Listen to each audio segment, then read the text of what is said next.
Hello friends, welcome to success guru. आज हम लोग बात करने वाले हैं एक इंग्लिश के बहुत ही अच्छे टॉपिक पर जो हमारे एग्ज़ाम्स में अधिकतर पूछा जाता है या अधिकतर हमारे एग्ज़ाम्स में उसके क्वेश्चन बनते हैं। उन चैप्टर्स की हम लोग आज बात करने वाले हैं और वो चैप्टर आपने ध्यान दिया होगा। अगर हम वर्ब की बात करते हैं तो आपने ध्यान दिया होगा वर्ब को अगर हम मोस्टली बात करें तो वर्ब का आप लोगों ने काइंड्स भी पढ़े होंगे कि वर्ब हमारे कितने काइंड्स पे डिपेंडेंट है या कितने काइंड्स होते हैं। आज हम लोग उसी का एक काइंड लेते हैं जो हमारे एग्जाम्स में बहुत ही यूज़फुल है या पूछा जाता है। तो आपने ध्यान दिया होगा कि वर्ब का काइंड जैसे आप बात करते हो तो फाइनाइट, नॉन फाइनाइट। अब देखो, अगर हम फाइनाइट और नॉन फाइनाइट की बात करते हैं तो एक वर्ब हमारी क्या होती है फाइनाइट और एक वर्ब क्या होती है नॉन फाइनाइट। अब आप ध्यान दीजिएगा फाइनाइट और नॉन फाइनाइट का डिफरेंस क्या होता है कि फाइनाइट वर्ब कौन सी होती है, नॉन फाइनाइट कौन सी होती है। फाइनाइट वर्ब वे वर्ब होती हैं जो हमेशा टेंस डिपेंडेंट होती हैं। कैसी होती है? टेंस डिपेंडेंट होती हैं, जो टेंस के अकॉर्डिंग चेंज हो जाती हैं, वो हमारी क्या कहलाती हैं? फाइनाइट कहलाती हैं। और जो नॉन फाइनाइट होती हैं ये टेंस डिपेंडेंट नहीं होती, इनको टेंस से कोई मतलब नहीं होता है, जैसे होती वैसे ही यूज़ की जाती हैं। एक एग्जांपल हम लेते हैं, जैसे मैंने कहा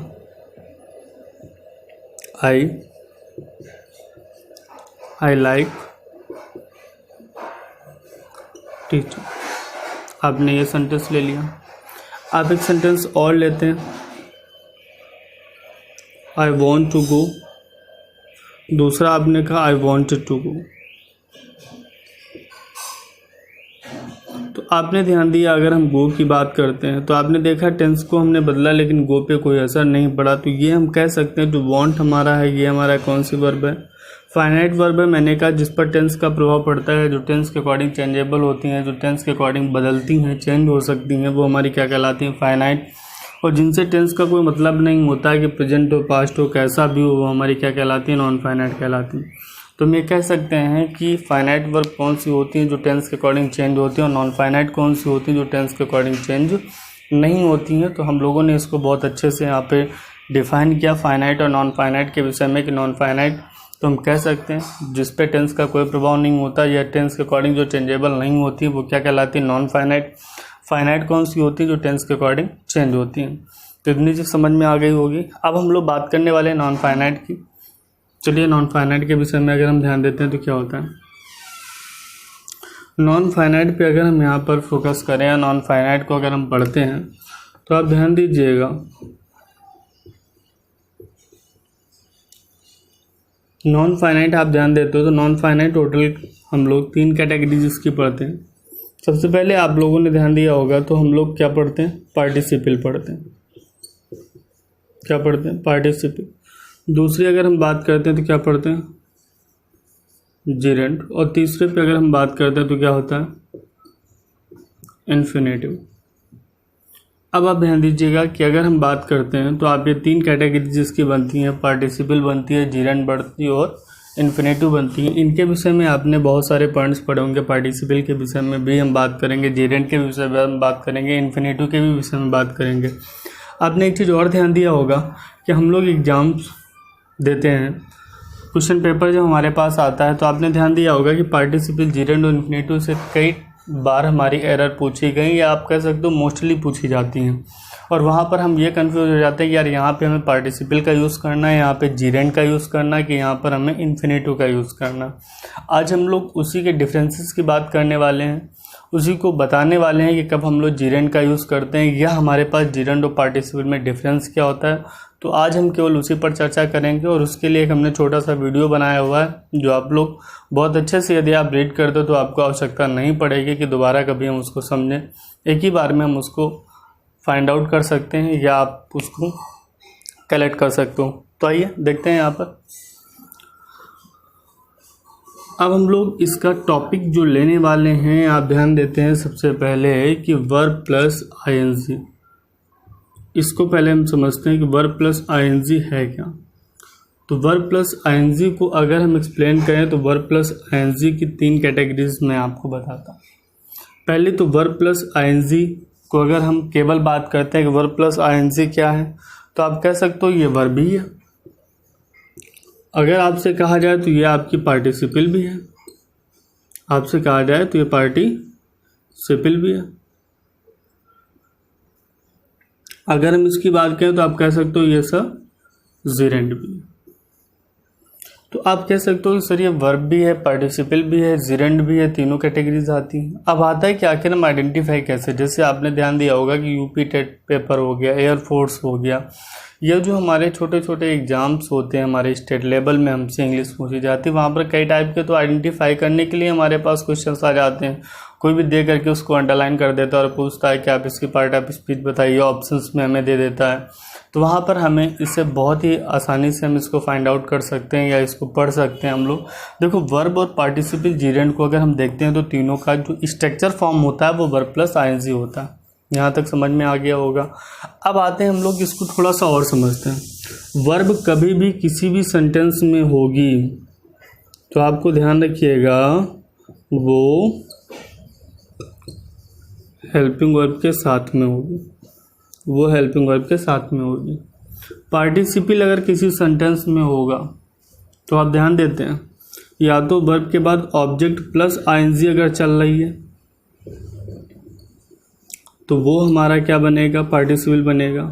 या किसी सेंटेंस में एडजेक्टिव की भूमिका में यदि आईएनजी आया हुआ है तो वो हमारा क्या, पार्टिसिपल बनेगा। अब बात करते हैं हम लोग जीरेंड की। जीरेंड आपने ध्यान दिया होगा, जीरेंड दो ही फॉर्म में आता है, या तो सब्जेक्ट के फॉर्म पे आया होगा या ऑब्जेक्ट के फॉर्म पे आया होगा। या हम कह सकते हैं कि जीरेंड हमेशा सेंटेंस में किसका काम करता है, नाउन का काम करता है। और आप भी जानते हो कि नाउन या तो सब्जेक्टिव केस में यूज़ होगा या फिर ऑब्जेक्टिव केस में यूज़ होगा। इसीलिए जीरेंड कभी भी अगर सेंटेंस में आई होगी तो वो हमेशा नाउन के रूप में आई होगी।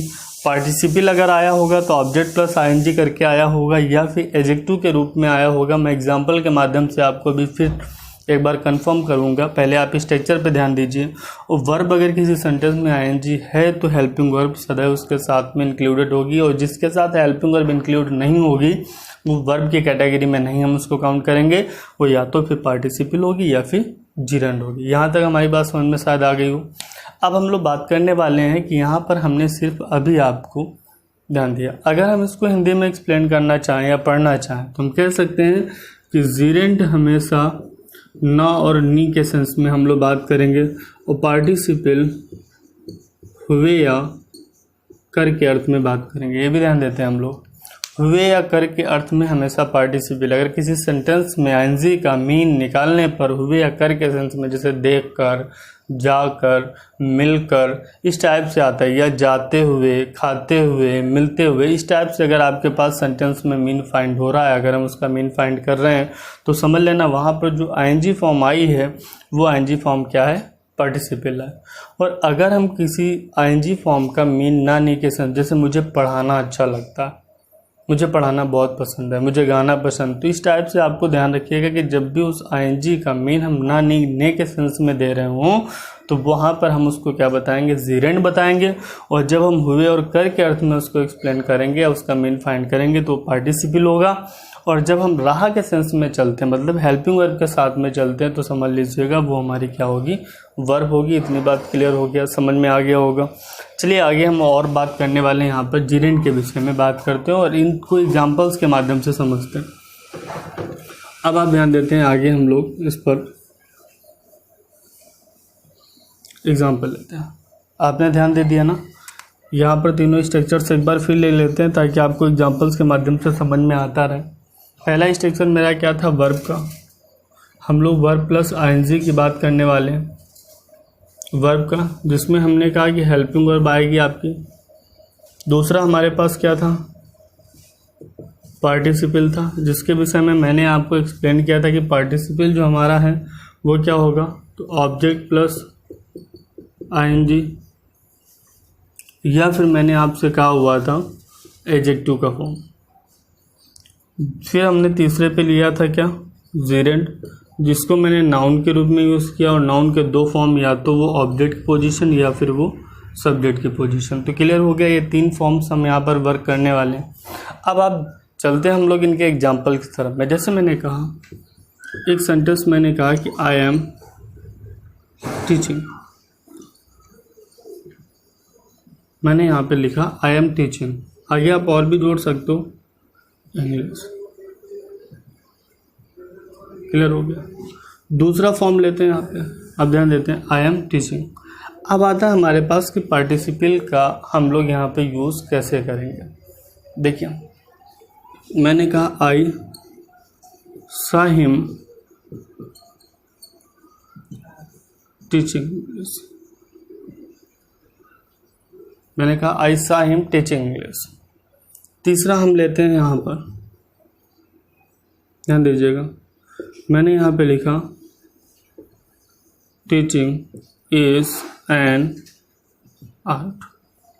टीचिंग इज एन आर्ट एक आप ले सकते हो। दूसरा आपने कहा आई लाइक टीचिंग।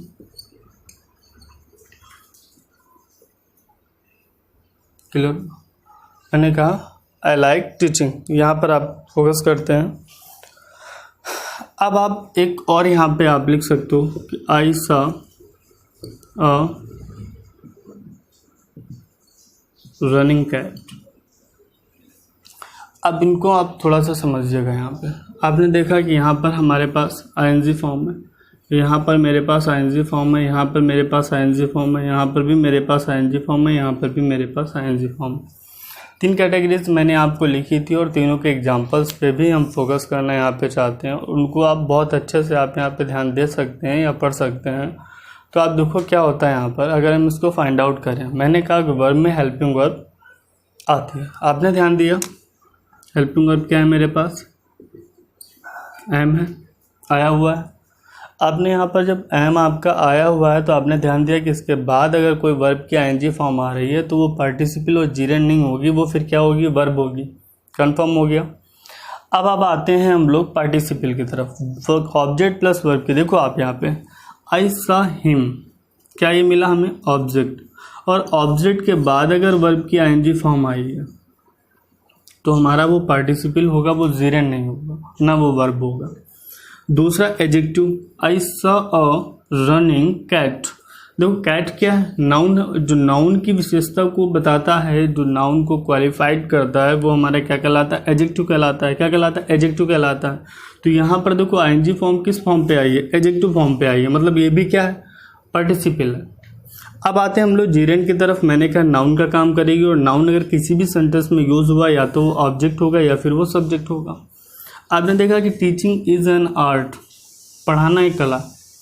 अब आपने देखा कि यहाँ पर आईएनजी फॉर्म आई है, किस बेस पर है, ये सब्जेक्ट बेस पर है।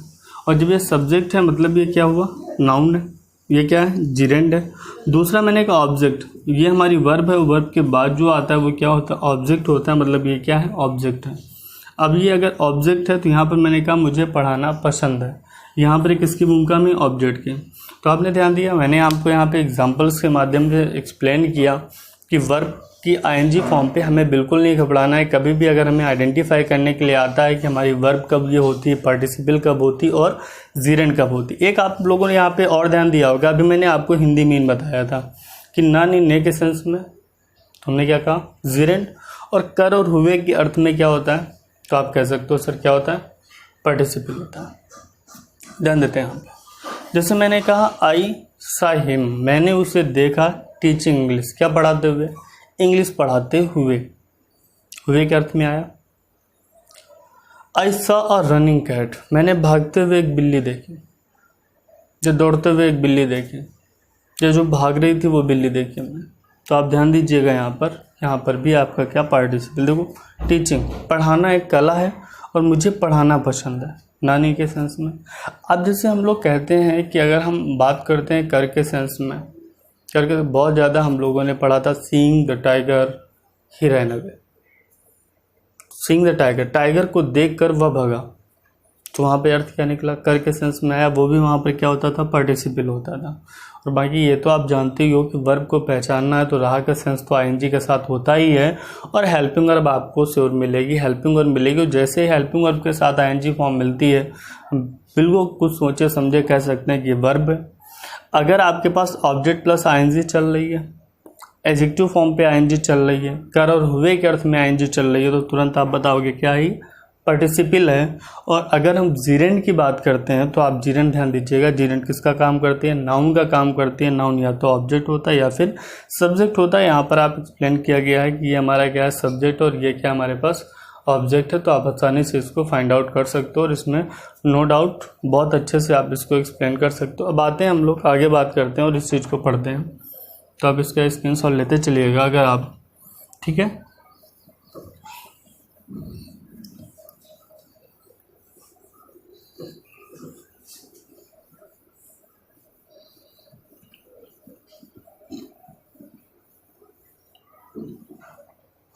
आगे हम लोग बात करने वाले। नेक्स्ट अगर हमारे पास अगर हम जीरेंट के विषय में बात करें या जीरेंट को समझते हैं तो जीरेंट हमारा क्या होता है उसको आप ध्यान दीजिएगा।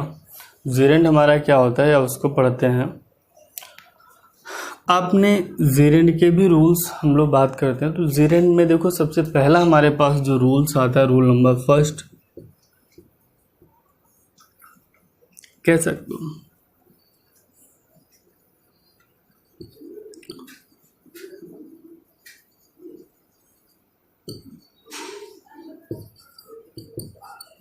आफ्टर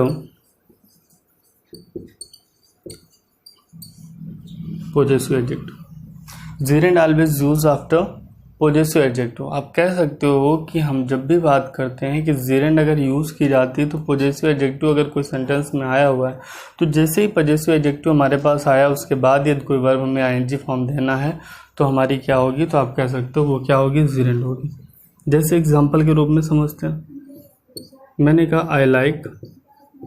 अब देखो यहाँ पे लाइक तो हमारे पास मोस्टली है ही, आई लाइक योर टीच की टीचिंग, तो आप कह सकते हो सर टीचिंग। देखो यहाँ पे आप जैसे फाइंड आउट करते हो आप पोजेसिव एडजेक्टिव, या आप यहाँ पर एक चीज़ और ले सकते हो एपोस्ट्रोफी एस।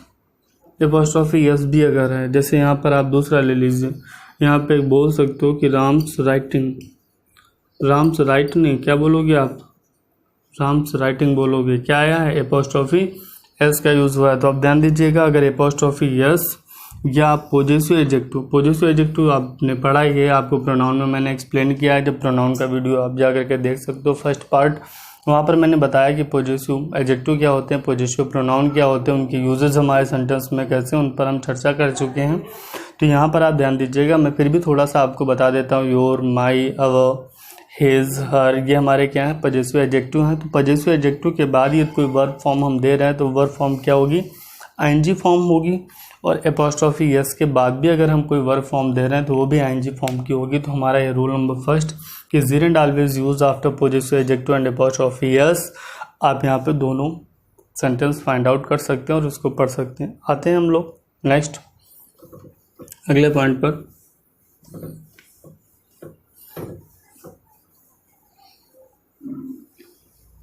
अगला आप ध्यान दीजिएगा, आप जीरेंट फॉर्म को अगर हम पढ़ते हैं तो आपने ये भी पढ़ा होगा यार कि जीरेंट हमारे पास कि प्रीपोजिशन के साथ इसका रिलेशन क्या होता है। तो आप लिख सकते हो यहाँ पे, आपने देखो बाय के साथ, विदाउट के साथ बहुत सारे आप यहाँ पे, जैसे मैंने कहा एक सिंपल सा लिख सकते हैं कि ऑल प्रीपोजिशन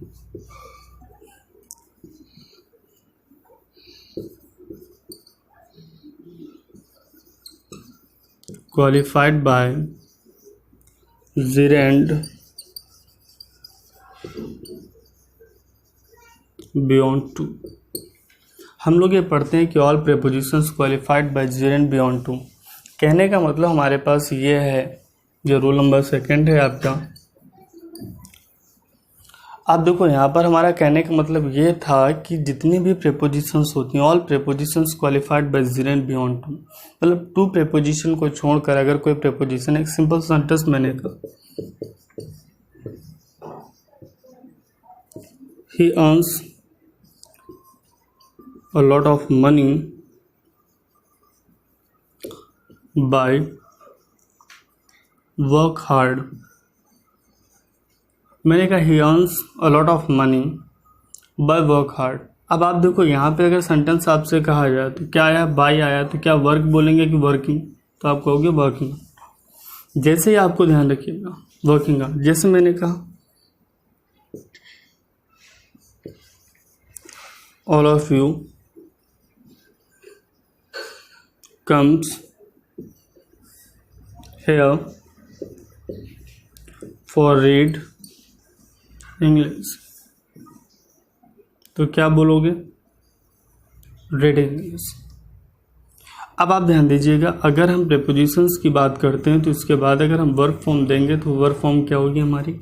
एनजी फॉर्म होगी। हम आसानी से उसको कह सकते हैं कि जब भी कोई प्रेपोजिशंस यूज़ होगी और उसके बाद हमें अगर वर्ब देनी है तो वर्ब हमारी एनजी फॉर्म की होगी। कौन सी फॉर्म की होगी? एनजी फॉर्म की होगी। बहुत ही आसान तरीके से आप इसको समझिएगा।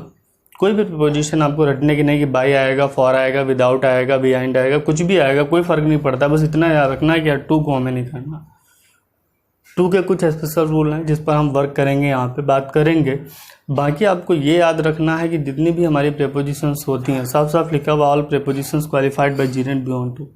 टू को छोड़कर बाकी सभी प्रेपोजिशंस किसके माध्यम से क्वालिफाइज होंगी? जीरेंट के माध्यम से होंगी। हम कह सकते हैं कि प्रेपोजिशन के बाद यदि कोई आईएनजी फॉर्म लगी हुई है तो आप बिल्कुल आंख बंद करके आप बता दीजिए कि हमारा क्या जीरेंट है।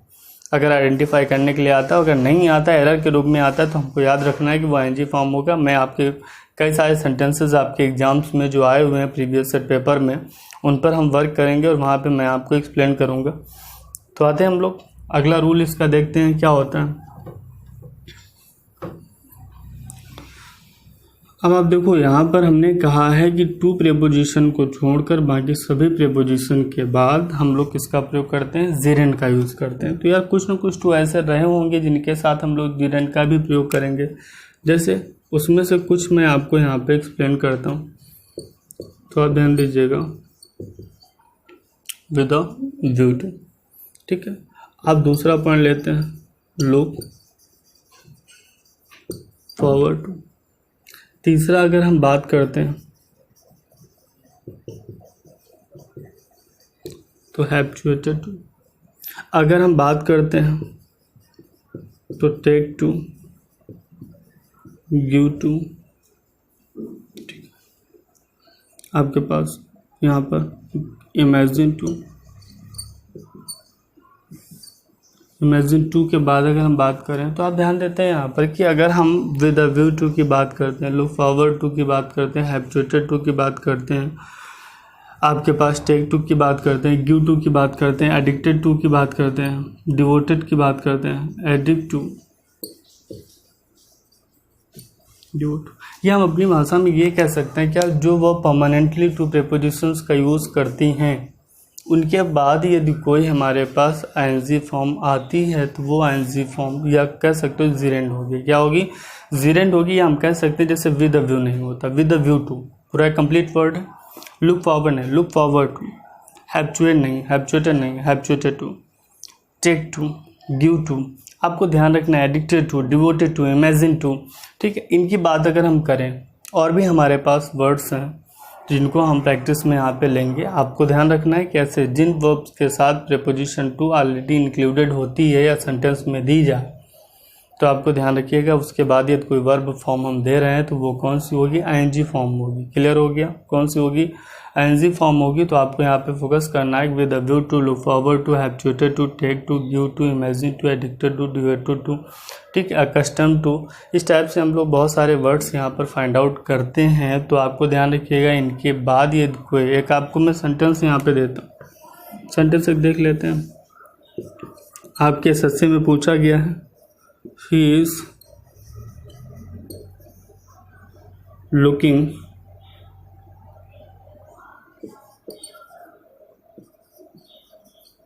forward to see me।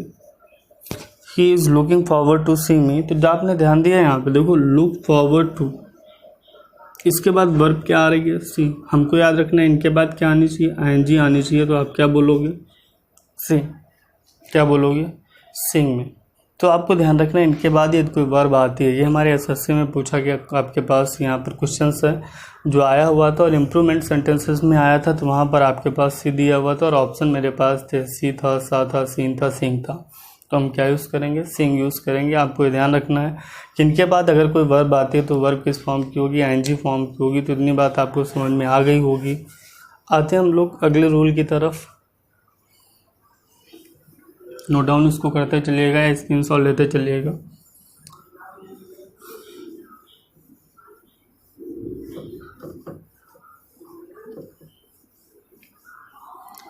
अब देखो यहाँ पर कि अगर हम अगला वर्ड लेते हैं उसको फाइंड आउट करते हैं तो क्या होता है। आपके पास एक हम लोग बात करने वाले हैं। अब बाकी आप जीरेंड के साथ आर्टिकल का भी यूज़ कर सकते हैं। जीरेंड को आप प्लूरल भी बना सकते हो क्योंकि नाउन है, नाउन के साथ आर्टिकल भी आ सकता है, नाउन को प्लूरल भी हम बना सकते हैं। आपके पास कुछ वर्ड होते हैं जिनके बाद हम लोग जीरेंड का यूज़ करते हैं। तो उन वर्ड्स के विषय में अगर हम बात करें, जैसे आप बिगिन ले लीजिए, स्टार्ट ले लीजिए, लाइक ले लीजिए, स्टॉप ले लीजिए। आप ध्यान देते हैं यहाँ पर स्टॉप ले लिया आपने, फिनिश ले लीजिए, एंजॉय आप यूज़ कर लीजिए, एवॉइड, डिनाई, एवॉइड हो गया, डिनाई हो गया। इनकी बात करते हैं, डिटेस्ट हो गया, कीप हो गया, डिटेस्ट हो गया, कीप हो गया, डिटेस्ट हो गया, आपके पास कीप हो गया, हेल्प है, वर्थ है। तो हम लोग यहाँ पे, ठीक है, आपको फोकस जब भी हम लोग करते हैं तो आपने यहाँ पर फोकस किया कि begin, start, like, stop, finish, enjoy, avoid, deny, detest, keep, help, worth. इनकी बात आप एडमिट ले सकते हो, अंडरस्टैंड ले सकते हो। बहुत सारे हमारे पास यहाँ पर वर्ड हैं। एडमिट ले सकते हो आप, अंडरस्टैंड ले सकते हो आप। तो कहते हैं हम लोग फोकस करते हैं कि यार ये ऐसे वर्ड होते हैं जिनके बाद हम लोग आईएनजी फॉर्म का यूज़, अभी लाइक के साथ आपने एग्जांपल देखे। वैसे ही अगर हम जैसे आपने कहा ही स्टार्टेड, तो आप कह सकते हो प्लेइंग, ही स्टार्टेड प्लेइंग। अब इनके बाद अगर कोई वर्ब हम देते हैं तो वर्ब आप ध्यान रखिएगा हमारी कौन सी फॉर्म पे होगी, आईएनजी फॉर्म पे होगी। और वो आईएनजी फॉर्म क्या कहलाएगी, तो आप फोकस क्या करोगे कि सर वो हमारी जीरेंड होगी। क्या होगी, जीरेंड होगी। जब हम पार्टिसिपल पढ़ेंगे तो पार्टिसिपल भी वर्क करेंगे कि पार्टिसिपल में हमारे पास आईएनजी फॉर्म वर्ब के बाद वहाँ पर भी आएगी, लेकिन वो पार्टिसिपल होगी। उसके विषय में भी मैं आपको ट्रिक बताऊंगा। तो आज केवल हम लोगों ने जीरेंड के विषय की बात की, जीरेंड को आज हमने समझा, तो वहाँ पर तो आपको शायद हमारे समझ में आया हो। और इससे रिलेटेड हम लोग क्वेश्चंस भी करेंगे, लेकिन नेक्स्ट वीडियो में करेंगे जीरेंड से संबंधित। तो हमारा जो अगला आपके पास पार्टिसिपल का जो वीडियो आएगा, आपको ध्यान रखना उस पार्टिसिपल में हमारे शुरुआत के कुछ क्वेश्चंस रहेंगे जो जीरेंड बेस्ड रहेंगे और कुछ हमारे पार्टिसिपल बेस्ड रहेंगे, जहाँ पर हमको उनको समझना है। तब तक के लिए धन्यवाद, थैंक यू।